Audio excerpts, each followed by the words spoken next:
on Robin Hood Radio. Of course, you know we've been following the saga of well, it was the summer book signing. This year, it had to be something different at the Hotchkiss Library in Sharon, and it's called Book Signing 2.0.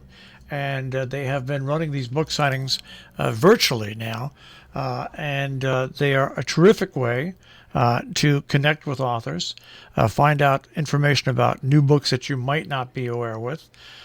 And really, the lineup has been spectacular.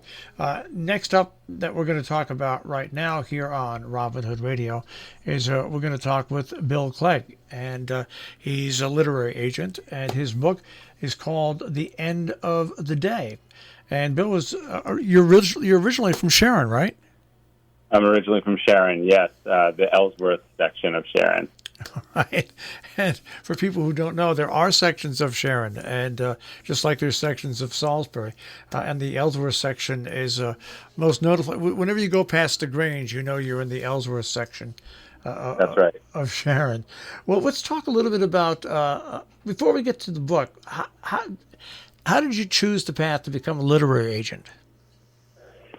You know, I didn't know what a literary agent was even when I graduated from college. So I came back from college. I went to college on the eastern shore of Maryland, a small college called Washington College, and came back and did landscaping as I had in the summers after high school. And I had no idea what I was going to do. In fact, I thought I'd just stay in Sharon and do landscaping and sort of cobble together jobs. And I met somebody who had been in publishing. It was actually the daughter of a family who I worked for.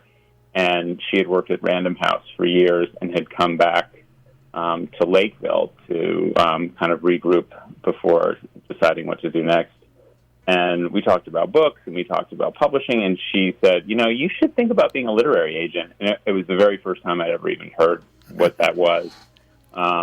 And then she had also recommended that I look into this postgraduate program at Harvard called the Radcliffe Publishing Course, and which is a summer program where people from publishing come up and teach classes and kind of give people a sense of what the jobs are in publishing, magazine, and book.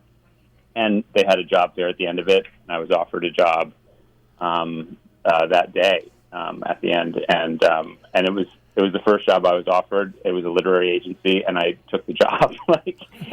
There wasn't a lot of thought that went into it, and I frankly thought I'd stay in New York for maybe a year or two, and then come back to Sharon. But instead, I ended up staying.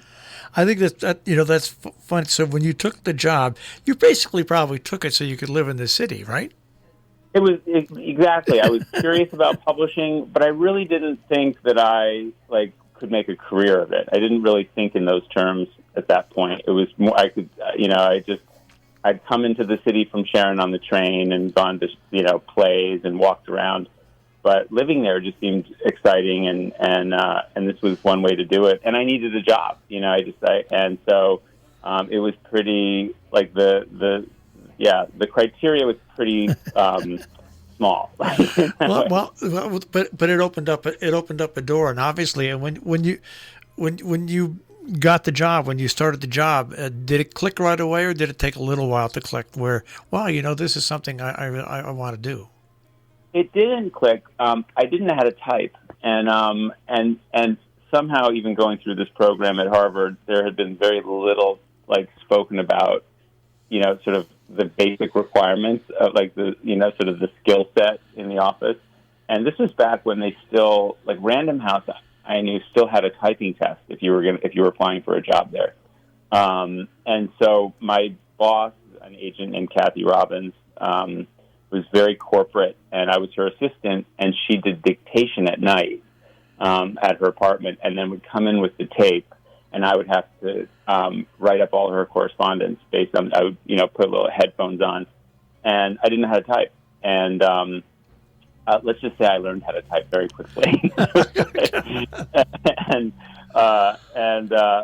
But just the landscape of an office and the skills that were required, it was a steep learning curve for me. But I loved the writers, and so I was on the phone with the writers a lot, she was very busy, and so oftentimes the writers were trying to kind of get to her, and so I would, I developed relationships with them on the phone, and that part did come easily to me, and I loved reading what they were writing and knowing people who had written books. I don't think I had ever met an author before then, so it was pretty thrilling, and I was a big reader, so that mattered to me. We're speaking with Bill Clegg, who is going to be the next in line at the book signing 2.0 virtual series coming up at October 13th at 7 p.m. More information is available at hotchkisslibrary.org. All right, so now let's talk about the book, and then I'll ask you how you got into writing. The end of the day, what is this book about, and where did you get together with the ideas for it? The book is, it's set in a fictional town that is very, very close to Sharon. I mean, anybody from Sharon who has spent any time in Sharon who reads it will recognize the town green, the hospital, Mudge Pond, all sorts of things. And to an extent, it's also a conflation in a smaller part with the town where we live in the summers and on the weekends over here in Rhinebeck. And so, but the book is about three women in their late 60s who each of them they grew up in one form or another on a small country road out near the Sharon Cornwall border, or in the book it's the Wells Cornwall border, and the book opens when one of them comes up from the city and turns up in the driveway of her best friend from childhood, and they haven't seen each other in 50 years.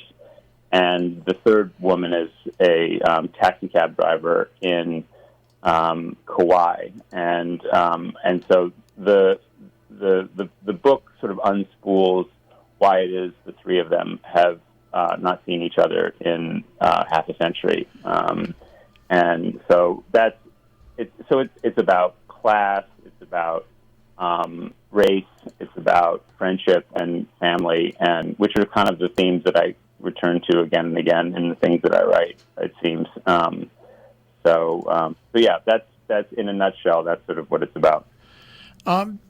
Did you always want to be a writer? I'm listening to your story about, how you came to becoming a literary agent and that you like books, but a lot of people that like books love books but don't want to become a writer. Did you always have that in the back of your mind? I think it was too big, like a goal to kind of name out loud or even consciously want. I think underneath everything, it was something I aspired to, but I didn't think of myself really in those terms. I also thought of literature. I thought of books more as kind of an escape hatch. They were, we didn't have. I think we had PBS and occasionally one of the networks on TV at our house, and it's before the internet, before all those things. So there was playing outside, which I did, and I was in the woods a lot and skied and did outside things. But reading was my main kind of source of escape, and so I think I couldn't conceive of writing a book. I couldn't. But I also revered people who did. So I was drawn to it, but I didn't have that conscious aspiration. I don't think it just seemed too big for me, I think. All right. Well, and then so this is your second book, right?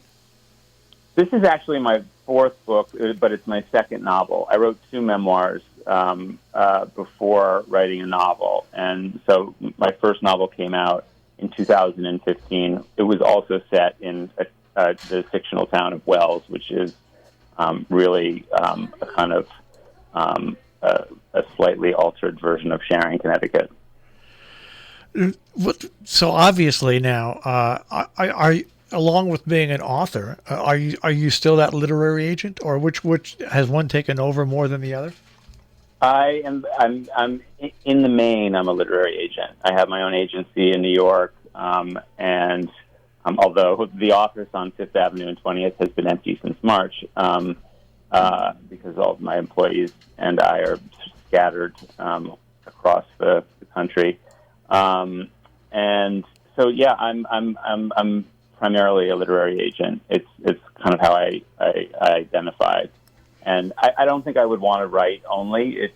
It puts too much pressure on it. So writing for me now is a little bit what reading used to be. It's kind of my escape. It's the place where I'm kind of the most private, and it takes me a while to write the books, but there's kind of like a little puzzle that I'm working on privately, like, sort of in the corners of my day life. We're speaking with Bill Clegg once again, who is back in Sharon because he's from Sharon, a literary agent and author, and he's part of the Hotchkiss Library in Sharon book signing 2.0 series, the virtual series.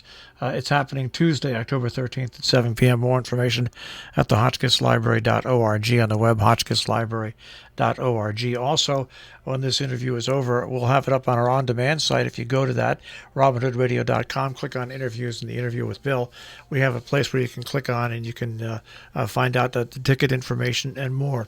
All right, so now that you're coming back to Sharon and you're doing this book signing, isn't it?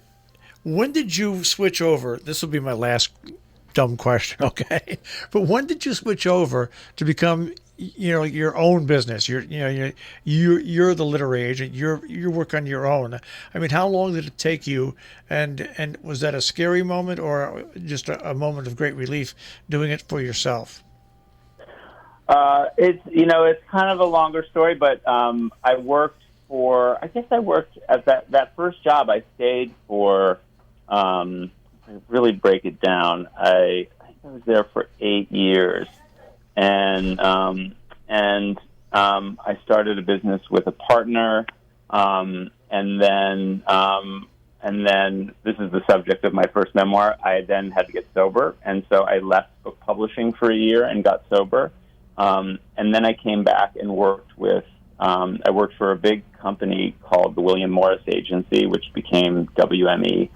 I was there for almost 9 years, and then started my own agency without a partner, and that's a little over 5 years ago. And so the thing is, I was very lucky in that first job because within the first year and a half, I guess, there was a writer who I'd become friendly with that was on the client list, and she had always wanted to write kids' books. She was a journalist in her main job, and we would talk about kids' books, and she sent me a couple things that she had been working on, and they weren't quite working, and but it was really just sort of fun talk, and then I came up with an idea for her based on a story about a tree that was given to Rockefeller Center by a group of nuns in Mendham, New Jersey, and very quickly we cooked up this kind of Christmas book with an illustrator, and she wrote the text, and I ended up selling it for a lot of money. But the part that was very lucky was that my boss at the time, this was her client, I went in and told her that we were talking about this, and she said, "Great, like, keep going." And she just really supported me in trying this thing. And I think nobody expected it to really work, and it ended up becoming a bestseller. And after that, my boss was like, "You know what? You're not the best assistant, but it seems that you've got a feel for writers." And so she kind of pushed me to take on more clients, and I just got very lucky. I mean, people talk about this, but at the beginning of their careers, I really did get lucky. I found writers that I was excited about, and so that was sort of how it really stuck as a job, and then at a certain point, it just felt like exciting to be able to create my own company, and I've been very grateful to do that, especially over the last 5 years. Well, as we wrap up this interview, Bill, I just want to show you how small of a world this is. You went to work for the William Morris Agency. My father was a comedian back in the 50s, and he was one of the first big acts that were signed by the William Morris Agency. And Oh, well, I still have an ad from 1952 announcing that the William Morris Agency took out the ad saying that they had signed Jackie Miles. So oh, that's funny. it's There were a lot of old timers at William Morris still there when I worked there, and there was a really cool culture in LA and in New York from like kind of like the old guard of the William Morris Agency, where it was live acts that was the bread and butter of the place. well, it's great to talk to you once again. Bill will be part of the summer book signing, which is 2.0 because it's virtual, Tuesday, October 13th, 7 p.m. at the Hotchkiss Library in Sharon. Bill, thanks for spending a few minutes with us, and I hope you have fun meeting and greeting with your old time Sharon friends here. I'm looking forward to it. Thank you, Marshall.